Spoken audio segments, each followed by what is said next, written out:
pour compléter le propos très complet de Barbara Pompili, peut-être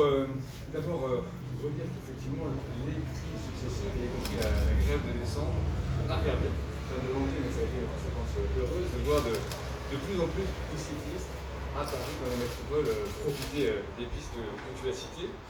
mais qu'on a aussi vu dans cette période s'exercer de nouveaux types d'inégalités, des inégalités sociales et des inégalités territoriales que nous avons cherché à gommer essentiellement en faisant d'une part, ou en mettant en œuvre d'une part des bonus, j'y reviendrai, et puis en ayant une politique très active autour des collectivités. Et je suis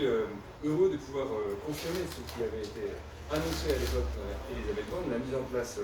d'un bonus pour les vélos à assistance électrique, dont nous avons vu qu'ils étaient outrageusement confortables, en faisant rouler à quasiment 20 km/h en côte, ce qui n'existe pas dans la vie réelle. Mais il était nécessaire de soutenir, parce qu'ils sont encore assez chers, ces vélos, que les collectivités, pour beaucoup, les soutiennent. Et nous avons décidé que pour les ménages les plus modestes, c'est-à-dire 50% des Français, l'État allait doubler les subventions des collectivités dans la limite de 200 €. Et je ne doute pas que les collectivités s'y engageront et que l'État, à ses côtés, à leur côté, permettra de faire ou d'accompagner ce grand bond du vélo que Barbara Pompili a cité. Et puis, il était nécessaire aussi d'aider les collectivités, d'abord en les aidant à mettre en place une politique cyclable, j'y reviendrai tout à l'heure, mais aussi en promouvant des projets portés par beaucoup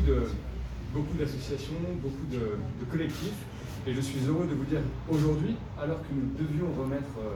le résultat des lauréats au tout début du confinement, de vous dire que nous avons retenu 186 projets sur 127 territoires, projets que je vais égrener un par un devant vous pendant les prochaines 3h30, et qui permettront, je crois là aussi, de participer à ce mouvement. Nous avons doté l'enveloppe, grâce au plan de relance, de 70 millions d'euros en forte augmentation, et ce seront des projets qui, je l'ai dit, s'inscriront partout. Nous avons un projet dans l'Ain qui crée une estacade, qui est un attroupement, comme vous notez, pour ceux qui se poseraient la question, dont moi tout à l'heure, et qui longe la Saône. Nous avons dans les Cernes un projet qui, par exemple, élargit un pont qui franchit la Seine entre Draveil et Juvisy-sur-Orge. Nous avons à La Réunion une piste cyclable de plus de 2 km qui est ainsi créée le long de l'agglomération de Saint-Paul, pour ceux qui voient sur la côte ouest de La Réunion. Et puis en Mayenne, nous créons par exemple une voie verte dans la ville de Pré-en-Paille-Saint-Sanson. Enfin, nous lançons un nouvel appel à projet en vélo qui permettra aux collectivités de financer leur politique cyclable. Et je crois que c'est l'ensemble de ces mesures qui ont été citées, soutien à la consommation finalement avec ces aides, soutien évidemment aux collectivités, très grande créativité et création de nouvelles filières, là voyons aujourd'hui, c'est l'ensemble de ces actions qui permettront au vélo d'être pleinement intégré, utilisé, et donc au vélo de prendre leur envol. Je vous remercie.